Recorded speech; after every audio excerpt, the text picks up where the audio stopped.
Berlatar di wilayah konflik Afghanistan, terlihat seorang wanita sedang membasuh wajah suaminya di sebuah rumah sederhana. Dan wanita ini bernama Yolanda. Suaminya diketahui mengalami stroke. Dengan terus berdoa dan penuh harap, Yolanda mencoba berbicara dengan suaminya. Namun sayang, belum ada respon sama sekali dari pria tersebut. Dia juga tambah kecewa, karena sebelumnya seorang pria pernah mengatakan jika kondisi suaminya itu akan membaik dalam waktu 2 minggu. Namun sudah 21 hari berlalu, tidak ada tanda-tanda membaik sedikit pun. Melihat cairan infus yang mulai habis, Yolanda lalu mendatangi apotek. Usaha untuk mendapatkan obat juga tidaklah mudah.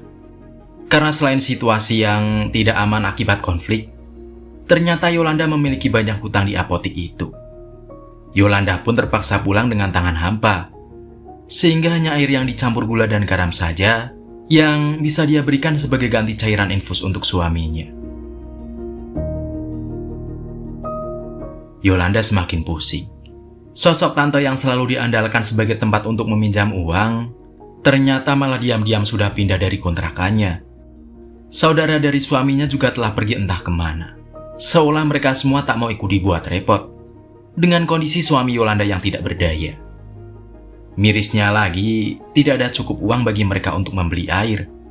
Hal itu membuat anak-anak mereka harus kehausan sepanjang hari itu.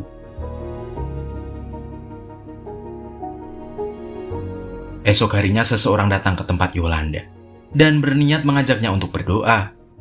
Namun bukannya menuruti ajakan tersebut, Yolanda malah berkelit jika dirinya sedang datang bulan. Ketika masuk kembali ke dalam rumah, Yolanda dibuat marah setelah melihat kedua putrinya yang tengah bermain-main dengan tubuh sang ayah. Dengan penuh kekesalan, Yolanda pun lalu menyingkirkan anak-anaknya dan kembali membetulkan saluran infus yang selama ini digunakan oleh suaminya. Dari sinilah perlahan terungkap bahwa ternyata pria tersebut sempat mendapat tembakan di leher bagian belakang dengan peluru yang masih bersarang di dalamnya. Namun anehnya dia masih tetap bisa bertahan hidup meski dalam kondisi yang tak berdaya. Tak lama kemudian getaran hebat dirasakan. Sejumlah ledakan telah membuat orang-orang bergegas menuju ke ruang bawah tanah untuk berlindung. Sementara Yolanda hanya bisa membawa kedua putrinya dan meninggalkan suaminya sendiri yang masih tergeletak tak berdaya.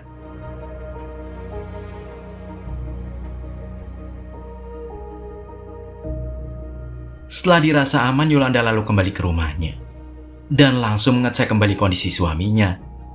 Namun dia tak bisa berlama-lama, karena Yolanda harus segera kembali ke ruang bawah tanah demi terhindar dari serangan susulan. Namun setelah dia meninggalkan suaminya, sialnya tiba-tiba datang 3 pria bersenjata yang langsung menggeledah rumahnya. Bahkan mereka yang melihat suami Yolanda langsung merampas cincin dan jam tangan yang dikenakannya. Hal itu membuat Yolanda menjadi kesal atas apa yang dilakukan pria bersenjata tadi. Karena kondisi itulah Yolanda akhirnya memutuskan untuk segera pergi mencari keberadaan tantenya, karena dialah yang selama ini dapat membantunya. Yolanda bersama kedua anaknya kembali mendatangi kontrakan lama sang tante. Dengan memelas, penghuni kontrakan yang awalnya mengaku tak mengetahui keberadaan tantenya, akhirnya memberikan suatu alamat yang diyakininya menjadi tempat tinggal baru dari sang tante. Berbekal alamat yang didapatkannya, Yolanda akhirnya berhasil menemukan tantenya yang ternyata sekarang tinggal di salah satu rumah bordil dan menjadi pekerja di sana. Sang bibi mengatakan bahwa alasannya kabur dari kontrakan lamanya karena bukan hanya kondisi perang atau kesulitan ekonomi saja, melainkan dia kabur karena telah menghabisi ayah mertuanya sendiri. Dia menceritakan bahwa sebelumnya dia pernah dinikahkan dengan seorang saudagar kaya. Namun karena sang tante yang mandul, lalu dia pun dikirim ke rumah mertuanya. Dan sial bagi sang tante, bukannya mendapat perlakuan yang baik seperti menantu pada umumnya, dia justru dijadikan pelayan oleh mertuanya sendiri. Parahnya lagi, ayah mertua yang mengetahui kondisi menantunya yang mandul, malah menggarapnya dengan sangat rutin. Sang tante yang kesal karena perlakuan tersebut, akhirnya memutuskan untuk menghabisi ayah mertuanya dan kemudian kabur dari sana. Yolanda pun akhirnya menitipkan kedua putrinya di sana dan bergegas pulang kembali ke rumahnya untuk mengecek kondisi suaminya. Yolanda kembali mencurahkan isi hatinya. Ia mengungkit lagi kisah lamanya di hadapan suaminya. Yolanda mengungkapkan kekesalannya. Karena dari 10 tahun pernikahan mereka, sangat sulit untuk menghitung berapa kali mereka bisa menikmati waktu bersama. Karena sang suami yang menjadi tentara malah lebih disibukkan dengan tugasnya. Tidak hanya itu, Yolanda juga menceritakan kisah masa lalunya, di mana ayah kandungnya merupakan penggila burung puyuh, dan selalu saja mengadu burungnya itu di arena pertarungan puyuh. Namun kekalahan yang kerap dialaminya tidak lantas menghentikan kebiasaan buruknya itu. Yolanda juga menceritakan bahwa kakak perempuannya yang baru berusia 12 tahun sempat dijual oleh ayah mereka sendiri, hanya karena kalah mengadu burung puyuh dan tidak memiliki uang lagi untuk membayar kekalahan tersebut. Karena terbawa emosi, Yolanda pun meluapkan kekesalan dan amarahnya dengan mencabut selang infus dan meninggalkan suaminya begitu saja. Karena dia menganggap suaminya selama ini telah membuatnya menderita. Tak hanya itu, Yolanda juga menyumpahi suaminya sendiri agar segera pergi ke neraka.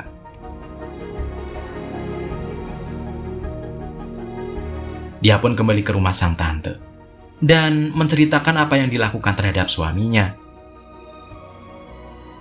Keesokan harinya Yolanda kembali mendatangi suaminya.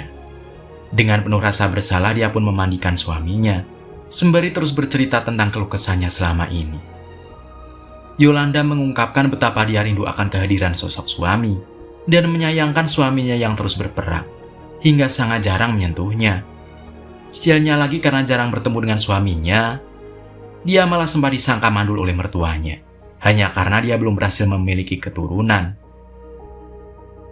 Obrolan itu pun berakhir setelah seorang pria menghampiri rumah mereka. Pria itu pun memperingatkan bahwa tak lama lagi akan ada lebih banyak serangan yang datang, dan dia pun meminta agar Yolanda beserta suaminya untuk menyelamatkan diri. Mendengar pernyataan tersebut, Yolanda sempat akan pergi dan mencari perlindungan. Namun hal itu dibatalkannya, menyusul banyaknya pasukan bersenjata yang mulai datang.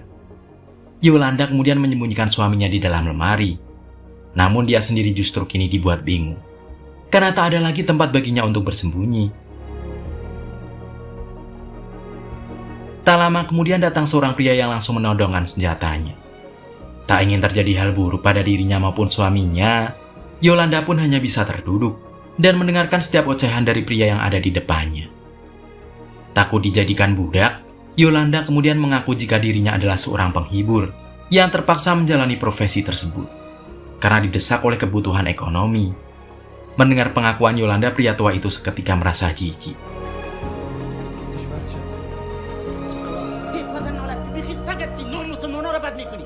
Keesokan harinya Yolanda yang baru terbangun langsung dikejutkan oleh pria bersenjata lainnya yang tiba-tiba saja datang dan memaksanya untuk segera melayani dirinya. Namun pria muda itu hanya mampu menggarap Yolanda beberapa detik saja. Meski begitu, Yolanda merasa sangat bersalah karena secara tak langsung telah mengkhianati suaminya sendiri. Dia pun langsung mandi wajib untuk membersihkan kembali tubuhnya yang telah ternodai. Setelah selesai mandi, Yolanda hanya bisa termenung meratapi nasibnya. Namun anehnya dia malah mulai terpikirkan tentang hasratnya, yang selama ini tak bisa dilampiaskannya. Bahkan wanita malang itu sempat mengungkapkan, jika dulu dirinya sampai harus melampiaskannya sendiri, hanya karena suaminya yang terlalu sibuk berperang. Dia juga teringat kembali akan perkataan tantenya, yang menyebut bahwa para lelaki yang tak tahu cara bercinta, dan tidak tahan lama, hanya akan melampiaskannya dengan berperang, seperti suami Yolanda dan pria muda bersenjata tadi. Meski sempat merasa risih dengan apa yang dilakukan pria muda tadi, namun dengan uang yang diberikan olehnya, akhirnya Yolanda bisa kembali membeli air dan obat-obatan untuk suaminya. Keesokan harinya pemuda itu tiba-tiba datang dengan membawa uang, seolah menegaskan kedatangannya hanya untuk menikmati Yolanda. Entah karena kebutuhan akan uang atau biologisnya, Yolanda tak lagi keberatan untuk melakukannya dengan pria tersebut. Setelah selesai bersenang-senang dengan pemuda tersebut, Yolanda kemudian menceritakan apa yang telah dia lakukan di hadapan suaminya, seolah dia benar-benar telah mendapatkan kesenangannya lagi, setelah lama tak mendapatkan kasih sayang dari suaminya sendiri. Terlebih dia juga mengagumi sosok pemuda tadi, yang begitu menurut dengan apa yang dia ajarkan.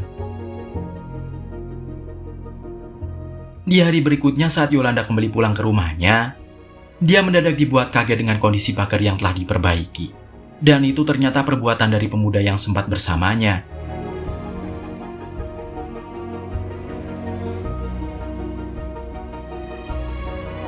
Keesokan harinya kejutan kembali dihadirkan oleh pemuda itu.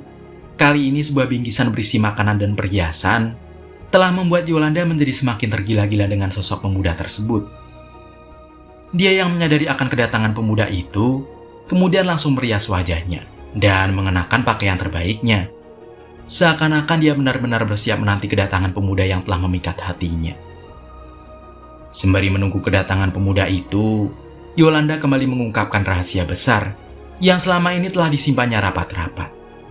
Di hadapan suaminya dia menuturkan bahwa kedua putri mereka bukanlah darah daging dari suaminya itu.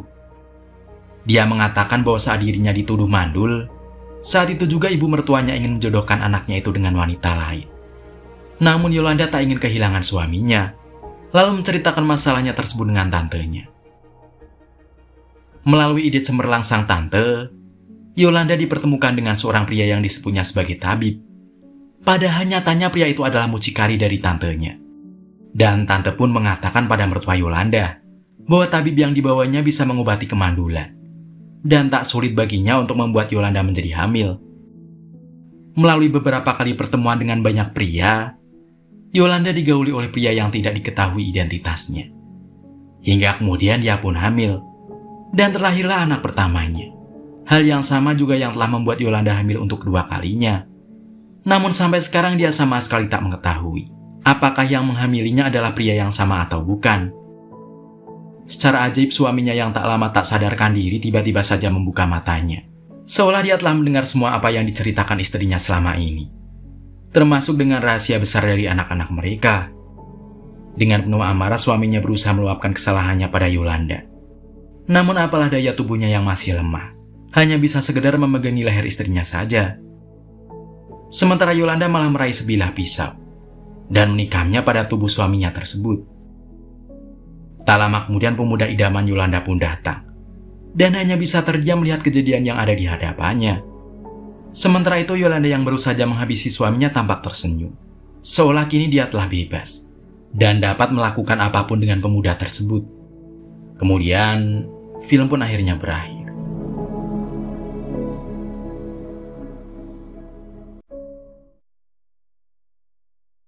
Nah, jika kamu ada di posisi Yolanda, kamu kuat gak sih? Jika menjalani kehidupan seperti yang dialami Yolanda, harus bersabar sepanjang hidupnya, namun dia juga butuh sesuatu untuk membuatnya bahagia. Nah, ramaikan di kolom komentar ya guys.